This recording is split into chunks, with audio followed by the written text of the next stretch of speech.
48 FPS high frame റേറ്റുള്ള കിഡിലും DCP ആയിട്ടാണ് അവതാർ the way of വാട്ടറിൻ്റെ ഒരാഴ്ച മാത്രമുള്ള ലിമിറ്റഡ് റിലീസ് വന്നത്. ഇത് കണ്ടില്ലായിരുന്നെങ്കിൽ ഭീകര നഷ്ടമായി പോയേനെ.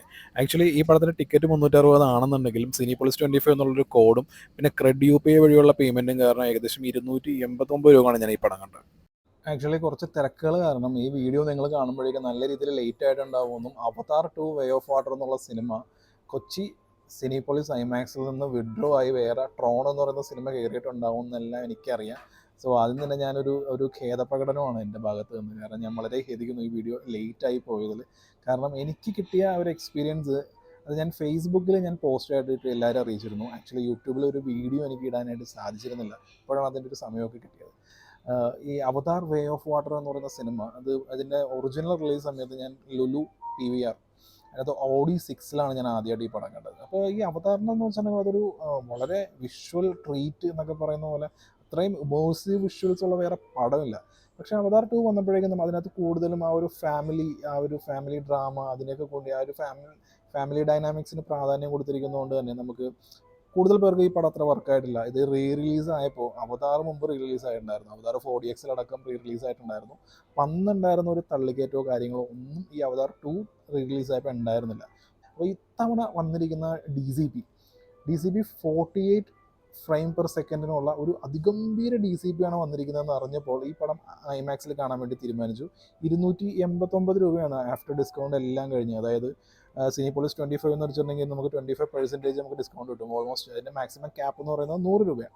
അതിൻ്റെ കൂടെ ക്രെഡ് വഴി 50 രൂപയും കിട്ടി. അങ്ങനെ 90 + 50 അങ്ങനെ അതെല്ലാം കുറഞ്ഞിട്ട് 289 രൂപയ്ക്കാണ് ഞാൻ ഈ സിനിമ കണ്ടത്. പക്ഷേ 289 അല്ല, 2000 രൂപ മുടക്കിയാലും വോർത്ത് എന്ന് പറയാൻ പറ്റുന്ന അതുപോലൊരു എക്സ്പീരിയൻസ് ആയിരുന്നു അവതാർ 2 അതായത് ദ വേ ഓഫ് വാട്ടർ എന്നുള്ള സിനിമ എനിക്ക് കൊച്ചി സിനിപോളിസ് ഐമാക്സ് 3Dയിൽ എനിക്ക് കിട്ടിയത്.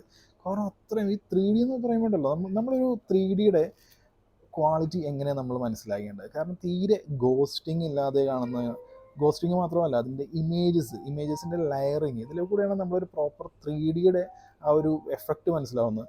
ചിലർക്ക് 3D എന്ന് പറയുന്നത് ചിലപ്പോൾ എന്തെങ്കിലും വല്ല ആപ്പിളോ മുന്തിരിയോ ഒക്കെ നമ്മുടെ കൺമുമ്പിലേക്ക് എറിഞ്ഞു കിട്ടുന്ന ആ ഒരു എഫക്റ്റ് കിട്ടി കഴിഞ്ഞിട്ടുണ്ടെങ്കിൽ 3D എന്നുള്ള രീതിയിൽ. നിങ്ങൾക്കൊരു കാര്യം അറിയോ, സാമൺ എന്ന് പറയുന്ന സിനിമയില്ലേ വിജയ് യേശുദാസിൻ്റെ, സാമൺ വനിത സ്ക്രീൻ 4ൽ ഞാൻ കണ്ട ആളാണ്. സാമൺ റിലീസ് ഡേ ഞാൻ കണ്ടതാണ്. എൻ്റെ റിവ്യൂ ഒന്നും ഞാൻ ഇടാൻ പറ്റില്ല. അപ്പോൾ ഈ സാമൺ എന്ന പടത്തിൽ ഈ പറഞ്ഞ ഒരു സാധനങ്ങൾ എടുത്തെറിയത് 3D എഫക്റ്റ് നല്ലോണം ഉണ്ട്, സത്യമായിട്ടുണ്ട്. അതിനകത്ത് മിഠായി എറിയുന്ന ഒരു പരിപാടിയുണ്ട് സാമണിൽ. ഈ മിഠായി എറിയുന്ന സമയത്ത് ഈ പടത്തിൻ്റെ PROs ഒക്കെ പുറകിലിരുന്ന് തിയേറ്ററിൻ്റെ ഏറ്റവും പുറകിലിരുന്നിട്ട് കാണികൾക്കിടയിലേക്ക് ഇങ്ങനെ മിഠായി എറിഞ്ഞുകൊണ്ടിരിക്കുകയായിരുന്നു. അത് സ്ക്രീനിൽ മിഠായി എറിയുമ്പോൾ നമുക്ക് മിഠായി കിട്ടുന്നു. അപ്പോൾ അങ്ങനെ ഉണ്ടായിരുന്നു. അപ്പോൾ അവർ 3Dയുടെ കൂടെ 4Dയും 5D കൂടി നമുക്ക് വരികയായിരുന്നു. അപ്പോൾ ആക്ച്വലി ഞാൻ പറഞ്ഞു വന്ന 3D എഫക്ട്സ് എന്ന് പറയുന്നതിൻ്റെ ശരിക്കുള്ള മാനദണ്ഡം അതല്ല. നമുക്കൊരു റിയൽ 3D എന്താണ് യഥാർത്ഥത്തിലുള്ള ഒരു എഫക്റ്റീവായിട്ടുള്ളൊരു 3D എന്ന് അറിയണമെന്നുണ്ടെങ്കിൽ അതിന് ഡെപ്ത് ലെയറിങ് നമുക്ക് അറിയാൻ പറ്റണം. അപ്പോൾ ഡെപ്ത് ലെയറിങ്ങിൻ്റെ അതിൻ്റെ ഫോർഗ്രൗണ്ട്, മിഡ് ഗ്രൗണ്ട്, ബാക്ക്ഗ്രൗണ്ട് ഇതെല്ലാം വരും. അതായത് ഇപ്പോൾ ഞാൻ കണ്ണട വെക്കുന്ന ആളായതുകൊണ്ട് തന്നെ ഈ കണ്ണടയുടെ മുകളിലാണ് ഞാനൊരു വേറൊരു കണ്ണടയും കൂടി വെക്കുന്നത്. അപ്പോൾ അങ്ങനെ വരുമ്പോൾ നാച്ചുറൽ പാരലാക്സ് ആയിട്ട് നമുക്ക് ഫീൽ ചെയ്യണം, എന്നാലാണ് ആ 3D ഗംഭീരമുള്ളൂ. അങ്ങനെ നോക്കുമ്പോൾ അതിഗംഭീര 3D ആയിരുന്നു ഇത്തവണ ഞാൻ അവതാർ സിനിപോളിസിൽ കണ്ടത്. ഈ സിനിപോളിസ് എന്ന് ഞാൻ അടുത്തടുത്ത് പറയാൻ കാരണം അവിടെ ഉള്ളത് അത് 4K, അതായത് ഒരു ഐമാക്സ് വിത്ത് ലേസറാണ്. കേരളത്തിൽ ഇപ്പോൾ ഒരു ഐമാക്സ് 4Kയിൽ കാണാനൊരു ഓപ്ഷൻ ഉണ്ട്. ആകെ 2 ഐമാക്സേ ഉള്ളൂ. അതിനകത്ത് കൊച്ചി ഐമാക്സ് ആണ്. കൊച്ചി ഐമാക്സിൻ്റെ സ്ക്രീൻ ചെറുതാണ്. അപ്പോൾ ഇതുപോലുള്ള സിനിമകൾ കാണുമ്പോൾ ഈ സ്ക്രീൻ ചെറുതാവുമ്പോൾ കുറച്ചുകൂടി നമുക്ക് ക്ലാരിറ്റി ഫീൽ ചെയ്യും. അത് വേറെ ഒന്നും കൊണ്ടല്ല, വലിയ സ്ക്രീനിലും ചെറിയ സ്ക്രീനിലും അതങ്ങനെയാണത്. സ്ക്രീൻ ചെറുതാവുന്നിടത്ത് ഭയങ്കര ക്ലാരിറ്റിയും പിന്നെ ഇതിൻ്റെ ബ്രൈറ്റ്നസ് കാര്യങ്ങൾ ഞാൻ പറഞ്ഞില്ല. 48 ഫ്രെയിം പെർ സെക്കൻഡിൻ്റെ DCP ആണ് വന്നിരിക്കുന്നത്. ഒരു രക്ഷയില്ലാത്ത DCP ആയിരുന്നു.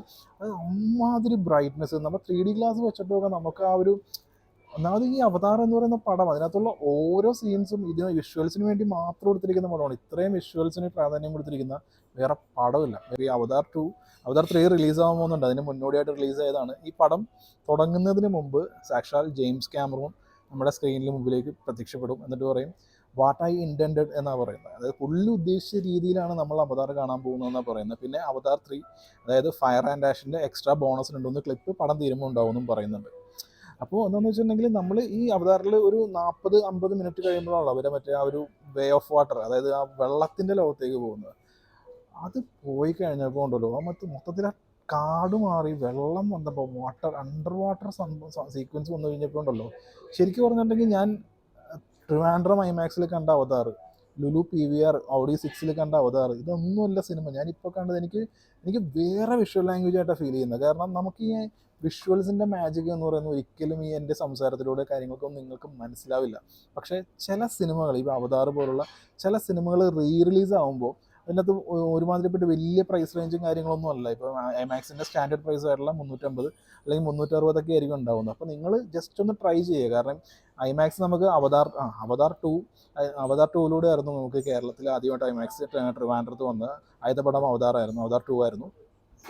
അപ്പോൾ അന്ന് നമ്മളെല്ലാം കണ്ടത് 2K ഇതുപോലുള്ള ഒരുപാട് പടങ്ങളുണ്ട്. ഐമാക്സ് വന്നതിന് ശേഷമുള്ള റിലീസായിട്ടുള്ള പടങ്ങളൊക്കെ നമ്മൾ 2K മാത്രമേ കണ്ടിട്ടുള്ളൂ. ഇങ്ങനെയുള്ള പടങ്ങൾ നമുക്ക് അപ്സ്കെയിൽഡ് 4K ആണ് ഇവിടെ വരുന്നത്. യഥാർത്ഥ 4K ആണെന്നൊന്നും ഞാൻ അവകാശപ്പെടുന്നില്ല.